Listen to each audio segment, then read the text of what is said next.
Communication in good relationships and respect. As I was just telling you, I'm learning this almost at the age of 40, that it's important to discuss things when, you know, people upset you or when things are on your mind, but it's also important to listen and take the time to, I guess, think about it and contemplate what it is the person was saying, because sometimes we can't always say exactly how we feel, and communication just isn't about what the person's saying, but how they look when they say it. It's respect, and you have to have enough respect to listen, because that is the most key part of the communication process. Like I said, I'm just learning that part now. I've been really good at always saying it. I just haven't been good at listening to when somebody's responding. And yeah, I would say 60% of good communication is listening to the response. So I think that truly at this stage of my life that the key to successful relationships between men and women is to understand the difference in how we speak and the difference in how we listen. So it's okay for women to take as much time as they need to speak, and for men to take as much time as they need to listen to that. And the other side of that is for women to understand that we're geared to fix stuff. If it's broken, fix it. If it's on the floor, pick it up. If it's dirty, wash it. If you need something, go get it. That's how we're wired. So we want to solve, we want to be the solution bringers. We just need to shut up and listen better.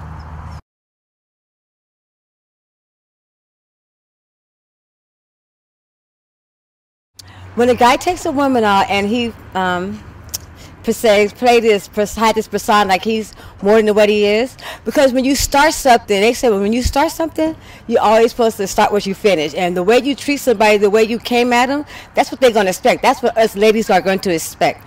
But as far as me, as I go, money, you need money to pay your bills, your rent, and necessities in life. Happen to be me, I have to be one of those that are not materialistic, but you do need money. That's most of the arguments, money, financial things, financial gain. Speak from the man's standpoint. You respect a woman just like you would respect your mother. The same way you would talk to your mother, the same way you would talk to a woman. That means, you know, not calling them out of their name. Again, going back to communication, listening. Respect is a given. Like I said, treat them like you would treat your mother or your sister. Now this one right here to me is a sticky subject. Controlling. Controlling, and I could be wrong on this, just my opinion. I think every woman wants a man to control them in a certain aspect. And what I mean by that is be the man, but be respectful while being the man. Make decisions, make strong decisions. Speak to your spouse, your significant other. If you can't come to agreement, be the man and make the decision. I think a woman looks for that. Some women might agree, some women might disagree. Selfishness has no place in a relationship whatsoever. No place. Calling me yes ma'am, no ma'am. I mean, like, respect as in you're going to respect me as your partner, and you should at least, you know, respect me enough to come out and tell me exactly how you feel or what it is that you want. You know, if you want to go out and mess with another female, at least have the respect to come out to me and tell me you want to be with another woman. At least give me the opportunity to decide whether I want to stay with your ass or not. Exactly.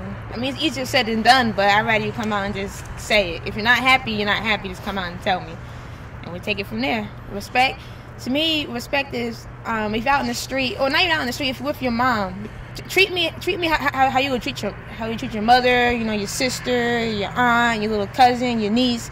That's respect. You know, as being a man, and I'll give you the same back. What people need to do to have a better relationship or to solidify their relationship is to spend more time with each other. Get to know one another, you know. Don't just jump into something within a couple of weeks, you know. Take some time, get to know each other. Communication is definitely key in a relationship. Communication, trust are very important factors. Unselfishness and respect are definitely factors in a relationship. You need to listen to your partner, you need to understand, and you need to give your opinion as well as respect their opinion. Whether it's a financial thing or whether it's an emotional thing, you know, there's that respect that's due.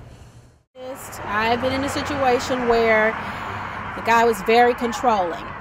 And it was terrible. It was terrible. I'm a very outgoing, bubbly person, and, you know, I don't meet a stranger. I talk to people. And so this guy, he started to feel insecure about that and started to control everything I did, I said, what I wore, how I spoke. And, you know, I like the guy because initially he wasn't like that. They always save the craziness for later. But so I liked this guy, and so I continued to date him. But before I knew it, my surroundings had completely changed because he was very domineering and controlling. And so to me, that just is so selfish of somebody to be in a relationship where they want it their way all the time. It's a give and take. You have to give a little, I have to give a little, and you can take some, I'll take some, but don't try to take it all and have it all and dictate how everything's gonna go, because that's automatic destruction in a relationship. So, talking about controlling, and most people and most women assume it's men, but you know, we're just as guilty, women. We really are. As a matter of fact, I think actually we're probably about a good 50% of the control issues too. And I think a lot of it is we have to learn how to control ourselves and not try to control somebody else. Because when you try to control somebody else, it makes them want to leave and learn their own control. And you don't control others, you don't control your children, you don't control your mate, your spouse, your lover. Learn how to control yourself and your own emotions first. And I think that's where the breakdown is we have such a hard time controlling ourselves that we start to spin out of control and control others around us. And if you can't control yourself, what makes you think you could control somebody else? Guys, I got to talk to you about control. There's a lot of women and men that are being controlled by their partners. If that is the case, if you're wanting to control somebody, why even be in a relationship? You might as well go and get a robot, something that you can really control. You have to allow people to be themselves, have their own mind, express their own freedom. Well, my last relationship, I could say it was between the both of us, communication-wise, more so me, because I guess growing up with 5 brothers, I can kind of act like a guy sometimes with, you know, so much pride, and I don't want to just come out and say how I feel. I just hold it back. If you don't want to say anything, well, I ain't saying anything either, so I'm just keep my mouth shut. Yeah. So that's something I need to work on also. I need to work on that too. Yeah. I'm talking to all the women, all the young ladies out there. But first of all, respect yourself completely. Respect yourself so other people can respect you. Because if you don't respect yourself, nobody else will. And also, have respect for the other person you are with. Without respect, you can't get too far in life. And also saying with respect, controlling. You can't be too controlling. A person has to be themselves. You got to let a person be themselves. You can't control them. You can't put stipulations on a relationship.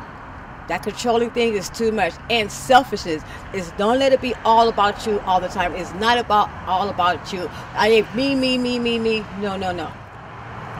Fair fighting. It's a contradiction in terms. Think about it. You're fighting, you're definitely not going to be fair. Yeah, first thing you have to do is realize, don't fight. Discuss. When you even think about the term fair fight, it just makes no sense. It's the biggest contradiction there is. A lot of people, they go out of their way because when they start to fight, they talk out of anger and out of pain and out of hurt. And they're just so hurt that they want to hurt somebody else. Misery does love company, especially if somebody's hurt you. Look at it. Did they intend to do it?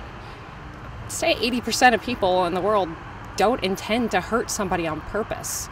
And everybody's human. Remember that. So, fair fighting doesn't exist. Sit down and have a discussion. Bring it all the way back to love. Because There is no love in fighting.